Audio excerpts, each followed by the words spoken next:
क्या आपने कभी किसी चीज या व्यक्ति पर भरोसा किया है और फिर निराशा मिली? शायद आपको लगा था कि वह नौकरी, वह रिश्ता या वह वित्तीय योजना आपको बचा लेगी, लेकिन अंत में वह असफल हो गई।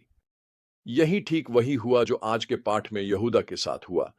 आज का पाठ एक गंभीर संदेश देता है। जब हम अपनी आस्था और भरोसा इंसानी उपायों में रखते हैं, परमेश्वर में नहीं, तो हम खुद को गहरी निराशा के लिए तैयार कर रहे होते हैं। भविष्यवक्ताओं यहेजकेल और यिर्मयाह के माध्यम से परमेश्वर मिस्र पर भरोसा करने की व्यर्थता और उसके वचन पर विश्वास न करने के परिणामों को प्रकट करते हैं।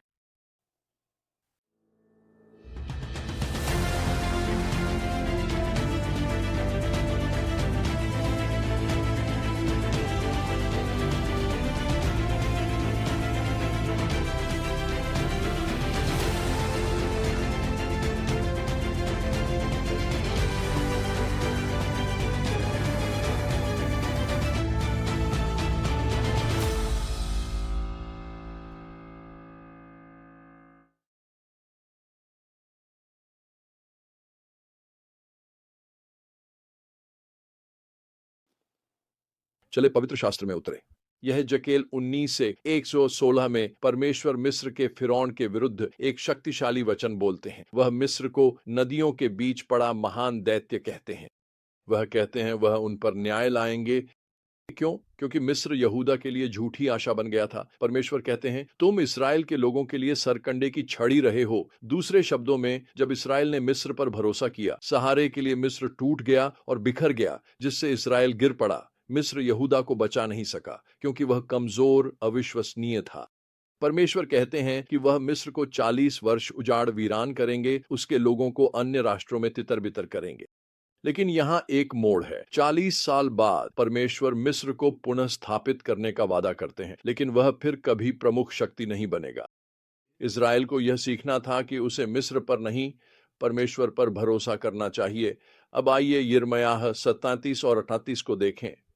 यहां हम राजा यिर्मयाह और यहूदा के लोगों को एक बेहद कठिन स्थिति में देखते हैं।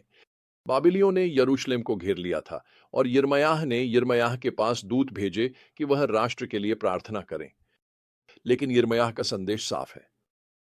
फिरौन की सेना जो तुम्हारी सहायता के लिए निकली है, वह अपने देश मिस्र लौट जाएगी। फिर बाबिल के लोग लौटकर इस नगर पर आक्रमण करेंगे। वे इसे जीत लेंगे और जला देंगे।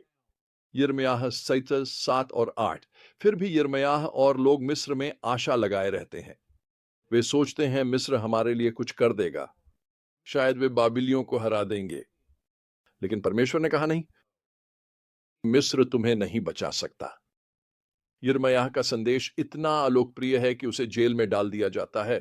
यिर्मयाह 38 में कुछ अधिकारियों ने उसे कीचड़ से भरे कुएं में फेंक दिया ताकि वह वहीं मर जाए। लेकिन परमेश्वर यिर्मयाह को एबेद मेलेक व्यक्ति द्वारा बचाते हैं, जो राजा से उसे बचाने की विनती करता है। परमेश्वर अब भी कार्य कर रहे हैं, भविष्यवक्ता की रक्षा और संदेश पहुंचा रहे हैं। यिर्मयाह का संदेश यिर्मयाह के लिए एक जैसा है। बाबिलियों को समर्पण करोगे तो जीवित रहोगे, लेकिन यदि तुम विरोध करोगे तो यरूशलेम नष्ट हो जाएगा और तुम बच नहीं पाओगे। यिर्मयाह 28, 88 17 और 18, 17 और 18। दुर्भाग्यवश यिर्मयाह नहीं सुनता। वह खुद डर को हावी होने दे रहा है। यहेजकेल 30 आयत 20 से 26 में परमेश्वर मिस्र के विरुद्ध बोलना जारी रखते हैं। वे कहते हैं मैंने मिस्र के राजा फिरौन की भुजा तोड़ दी है। यहेजकेल 30 आयत 21। मिस्र की शक्ति समाप्त हो गई है और परमेश्वर बाबिलियों को अपना न्याय पूरा करने के लिए सामर्थ्य दे रहे हैं। हमें यह याद रखना चाहिए कि परमेश्वर सभी राष्ट्रों के ऊपर सर्वोच्च हैं। वह राजाओं को उठाता है और उन्हें गिरा भी देता है। अंत में 2 राजा 25 आयत 3 और यिर्मयाह 22 आयत 5 और 6 में हम यहूदा की बगावत का दुखद परिणाम देखते हैं। बाबिलियों ने यरूशलेम की दीवारों को तोड़ दिया और नगर गिर गया। लोग भूखे मर रहे हैं और कुछ भी खाने को नहीं बचा। यह दिल तोड़ देने वाला दृश्य है। तो हम इन घटनाओं से क्या सीख सकते हैं? सबसे पहले हमें यह जांचना चाहिए कि हम अपना विश्वास कहां रख रहे हैं। क्या हम अपनी नौकरियों, अपनी बचत, अपने रिश्तों या अपनी खुद की ताकत पर निर्भर हैं कि वही हमें बचाएंगे? जिस तरह यहूदा ने मिस्र पर भरोसा किया, उसी तरह हम भी आसानी से उन चीजों पर भरोसा करने के जाल में फंस सकते हैं जो अंततः हमें विफल कर देंगी। परमेश्वर हमें पुकार रहा है कि हम उसी में विश्वास रखें। वही हमारा एकमात्र सच्चा आधार है। अपनी सेवकाई के दौरान मुझे यह सबक सीखना पड़ा है। 2008 में वैश्विक आर्थिक संकट आया था और इसने दुनिया भर में मसीही सेवाओं के लिए बड़ी समस्याएं खड़ी कर दी थीं। हमारी सेवा भी इससे अछूती नहीं थी। हमारी आमदनी का बड़ा हिस्सा हम खो बैठे क्योंकि हमारे कई समर्थक इस संकट से प्रभावित हुए थे। संकट आने से 1 साल पहले परमेश्वर ने मेरे और बोर्ड मंत्रालय के दिलों पर यह बात डाली थी कि हमें अपने काम को छोटा करना चाहिए।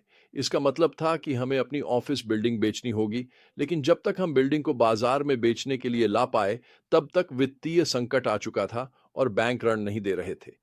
इससे बिल्डिंग बेचना लगभग असंभव हो गया था। हालांकि संकट के बीच में एक दूसरे देश की कंपनी ने हमसे संपर्क किया और बिल्डिंग खरीदना चाहा। उनके पास इसे खरीदने के लिए नकद पैसे थे। हमने बिल्डिंग बेच दी।